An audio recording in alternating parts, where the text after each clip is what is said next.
आपके साथ वर्षा। आज हम बात करेंगे बीजेपी और कांग्रेस के तूफानी प्रचार की। बीजेपी की ओर से मुख्यमंत्री शिवराज सिंह चौहान और प्रदेश अध्यक्ष वीडी शर्मा प्रमुख स्टार प्रचारक हैं, जो रोड मैप बनाकर बीजेपी उम्मीदवारों की जीत के लिए सभी नगर निगमों में रैली और रोड शो कर रहे हैं। तो वहीं कांग्रेस की ओर से पीसीसी चीफ कमलनाथ ने मोर्चा संभाला हुआ है।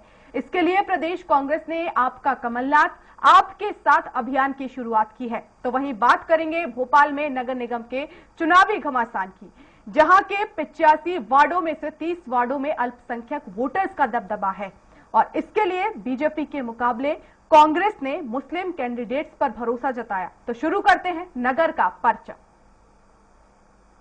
तो प्रदेश में शहर सरकार के लिए नामांकन वापसी के बाद अब बीजेपी और कांग्रेस का तूफानी प्रचार शुरू हो चुका है। बीजेपी में मुख्यमंत्री शिवराज सिंह चौहान और प्रदेश बीजेपी अध्यक्ष वीडी शर्मा ही पार्टी के प्रमुख स्टार प्रचारक रहेंगे। सबसे ज्यादा दौरे करने वाले नेताओं में दोनों दिग्गज नेताओं का रोडमैप तैयार करने होने लगा है और ये सूबे की सभी 16 नगर निगम सीटों पर पहुंचेंगे। बीजेपी और कांग्रेस का तूफानी प्रचार होगा शुरू। दोनों पार्टियों के स्टार प्रचारक करेंगे सभाएं। कमलनाथ बड़ी सीटों पर करेंगे जनसभा।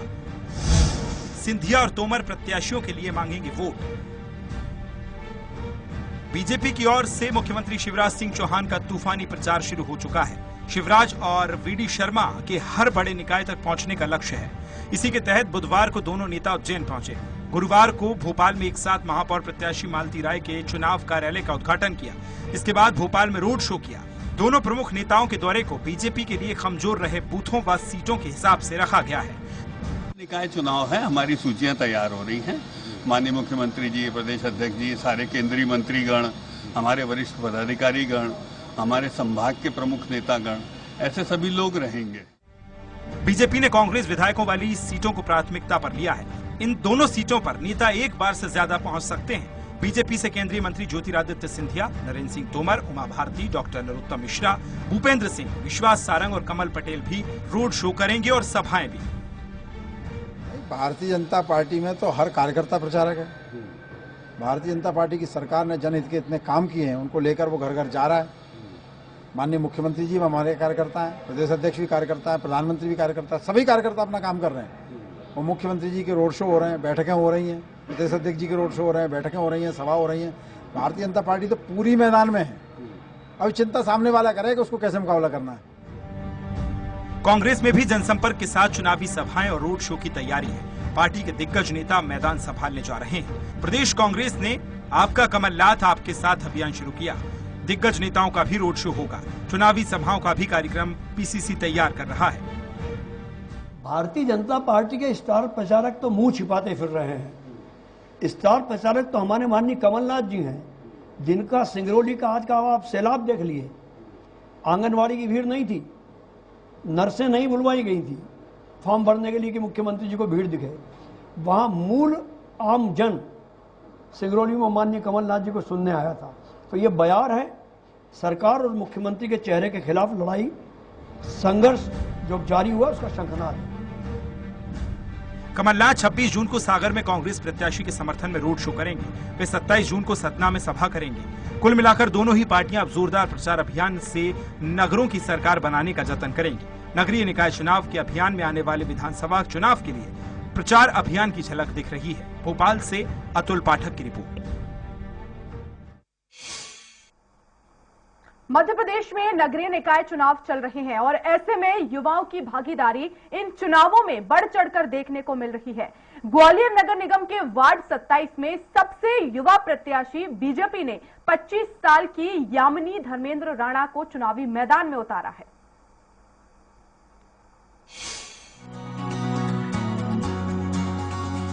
यामिनी राणा ने लॉ करने के बाद हाईकोर्ट की ग्वालियर बेंच में प्रैक्टिस कर रही हैं। इसके साथ ही अब वो लोगों की सेवा करने के लिए नगर निगम चुनाव के मैदान में है। बीजेपी से यामिनी ने अपने वार्ड के लिए कार्यालय का उद्घाटन किया। इस मौके पर पूर्व नगरीय प्रशासन मंत्री माया सिंह सहित बीजेपी के कई बड़े नेता मौजूद थे। साथ ही यामिनी ने अपने चुनावी कैंपेन की शुरुआत कर दी है। यामिनी का कहना है कि पढ़े लिखे युवा राजनीति में आएंगे तो एक दिन जरूर हर शहर की क्षेत्र की तस्वीर बदल जाएगी, इसलिए वो राजनीति में आई हैं। बता दें कि पूर्व में इस वार्ड से यामिनी के चाचा धर्मेंद्र राणा पार्षद थे, लेकिन इस बार बीजेपी ने युवा चेहरे को आगे रखकर यामिनी राणा को टिकट दिया है। यामिनी का कहना है कि अगर वो चुनाव जीतेंगी तो ग्वालियर के 66 वार्डों में सबसे युवा प्रतिनिधि के वार्ड के साथ साथ इस वार्ड में विकास की नई इबारत लिखेंगी। वो काफी खुश है और वो काफी उत्साह से मुझे देखते हैं, क्योंकि मैं एक नए चेहरे को रिप्रेजेंट कर रही हूँ। ये ऑलरेडी वैसे तो डेवलप्ड वार्ड है, बट यहाँ पर थोड़ी सी सफाई की प्रॉब्लम बहुत है और थोड़ी मेंटेनेंस की कमी बहुत ज्यादा नहीं है। जैसे मैंने कही थी तो गार्डन्स वगैरह के लिए काफी लोगों ने बात किया कि हमारे गार्डन्स मेंटेन करवाओ, और सफाई के लिए प्रॉब्लम है और कई जगह पे जैसे पानी वगैरह की प्रॉब्लम मेरे को सामने आई है। तो वो तो एक बेसिक पार्षद के काम होते ही है, वो तो करवाएंगे। जो एडिशनल जो सरकार की जितनी योजनाएं आती हैं, जैसे स्टेट गवर्नमेंट की आती है, सेंट्रल गवर्नमेंट की आती है, तो उसकी योजनाओं का लाभ सीधे जनता तक पहुंचे। वहीं पार्टी के नेताओं का कहना है कि उन्होंने वार्ड 27 में युवा प्रत्याशी को मैदान में उतारा है, क्योंकि युवाओं को भी राजनीति में आगे आना चाहिए, जो अपने क्षेत्र की बात को दमदारी के साथ परिषद में उठा सके। भारतीय जनता पार्टी ने हमेशा प्रयास किया है कि युवाओं को आगे बढ़ाए, और इसी श्रृंखला में हमने भारतीय जनता पार्टी वार्ड क्रमांक 27 में युवा कार्यकर्ता को टिकट दिया है, और बहुत समझदार और युवाओं को ऊर्जावान कार्यकर्ता को चुनाव में लेके आए हम। वार्ड के सभी लोग भी मानते हैं कि धर्मेंद्र राणा जो पहले पार्षद थे, उन्होंने क्षेत्र के तमाम विकास कार्य कराए हैं। इसमें सबसे ज्यादा पानी की समस्या से लोगों को निजात दिलाई है। अब उनकी भतीजी यामिनी प्रत्याशी मैदान में, लिहाजा उनकी बाकी बची समस्याओं का निराकरण भी अब हो जाएगा। यामिनी है, एडवोकेट है, पढ़ी लिखी लड़की है, और हम लोग चाहते हैं कि एक नया उदय हो, नए बच्चे निकलें और पार्टी में समाज में काम करें जाके, और जो भी समस्याएं उनको उठाएं जाके। ऐसी हम आशा और उम्मीद उन बच्चों से करेंगे। अभी तो धर्मेंद्र राणा थे, अभी उन्होंने काम बढ़िया किया और पानी की व्यवस्था उन्होंने शुद्ध कराई, और भी व्यवस्था काम करते रहते, मिलते रहते, मिलनसार आदमी, बढ़िया आदमी। उन्हें कार्यकाल में पानी के मंदिर, पानी की व्यवस्था सबसे मेन चीज। पानी आदि पीने के लिए तरसता था, एक बाल्टी के लिए कहता था। उन्होंने टैंकर लगाए और भी लाइन में अमृत योजना चालू करा दी, नहीं आ रहा वो। बीजेपी का साथ और जनता के आशीर्वाद से यामिनी राणा ने चुनावी मैदान में प्रचार प्रसार करना शुरू कर दिया है। अब देखना होगा कि युवा नेत्री को वार्ड की जनता से कितना प्यार मिलता है। स्वराज एक्सप्रेस के लिए ग्वालियर से विनोद शर्मा की रिपोर्ट। और वक्त एक छोटे से ब्रेक का है, फौरन हाजिर होंगे।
ब्रेक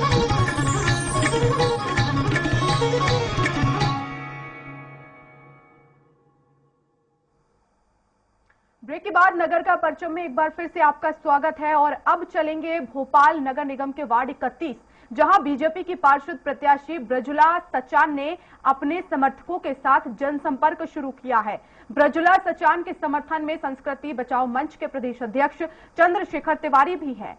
बीजेपी महिला मोर्चा की प्रदेश अध्यक्ष माया नारोलिया का कहना है कि हम विकास के मुद्दे को लेकर जनता के बीच जा रहे हैं और लोगों का हमें समर्थन भी मिल रहा है। इधर पार्षद प्रत्याशी ब्रजुला सचान ने आरोप लगाया है कि कांग्रेस पार्षद ने वार्ड में कोई विकास कार्य नहीं किया।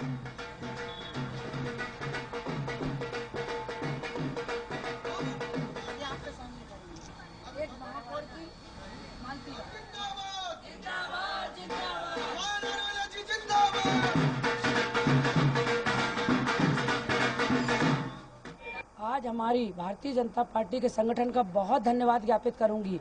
हमारी बहन जो महिला मोर्चा की प्रदेश कार्यकारिणी की सदस्य है ब्रजुला सचान को इस वार्ड से पार्षद प्रत्याशी भारतीय जनता पार्टी ने बनाया है और ब्रजुला बहुत सहज सरल, बहुत कर्मठ और काम में विश्वास रखने वाली हमारी बहन है।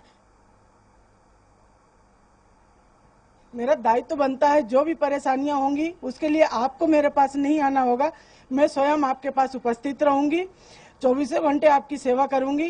रोड, नाली, बिजली, पानी, इसके अलावा मुझे इस वार्ड में जो असामाजिक तत्व फैल रहा है उसको सुधार करने के लिए शासन से आग्रह करूंगी कि मेरे वार्ड में एक पुलिस चौकी हो।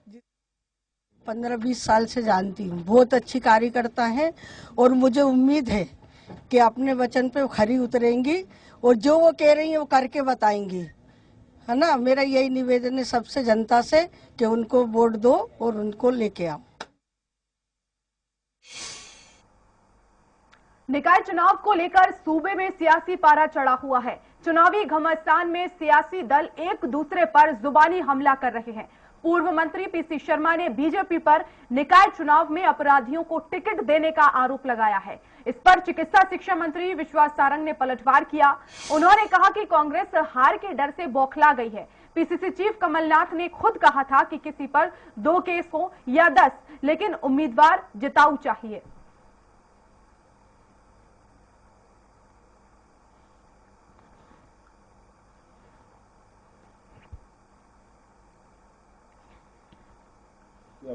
आरोपियों को उम्मीदवार बना गए हैं। प्रदेश की जनता देख रही है कि किस तरह से भाजपा अपराधियों के सहारे नगरीय निकाय चुनाव जीतना चाहती है। इनका लक्ष्य है कि बाहुबलियों के सहारे चुनाव जीते, कि आज स्थिति बद से बदतर है मध्य प्रदेश के अंदर। कोई सा ऐसा वर्ग नहीं है जो परेशान न हो। नाच ना आवे आंगन टेढ़ा, दूसरों पर वही इल्जाम लगाता है जो खुद कमजोर होता है। अभी तो चुनाव शुरू नहीं हुआ, एक संवैधानिक संस्था पर इस तरह के इल्जाम लगाकर एक तो वो दबाव की राजनीति कर रहे हैं और दूसरा चुनाव के बाद जब हार होगी तो अपनी फेस सेविंग अभी से हो जाए, इसके ये बयान है। ये इस बात को इंगित करता है कि कांग्रेस ने अपनी हार स्वीकार कर ली है।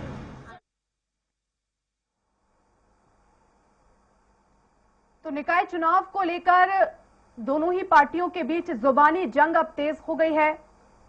एक तरफ कांग्रेस ये आरोप लगा रही है बीजेपी पर कि अपराधियों को टिकट दिया है और वहीं दूसरी तरफ विश्वास सारंग कांग्रेस पर हमला बोलते हुए नजर आ रहे हैं।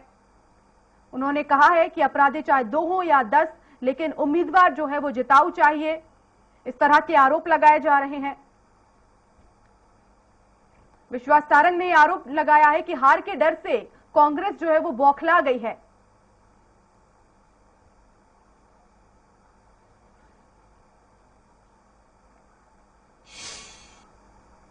और इसी के साथ नगर का परचम